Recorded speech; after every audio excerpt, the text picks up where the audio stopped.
Hello, Yuka snacks. This is cassava root and it's a good snacks for vegan or vegetarian. If you are a vegan or vegetarian, this is a very simple and easy to prepare snacks you may want to try. Buy cassava from your local supermarket, and when you come back, peel it, cut it into pieces as you like. When you finish, you can microwave it, boil it, or bake it.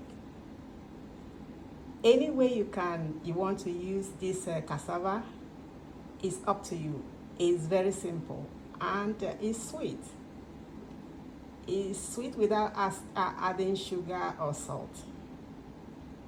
Microwave it for 5 minutes or 10 minutes and your snacks will be ready.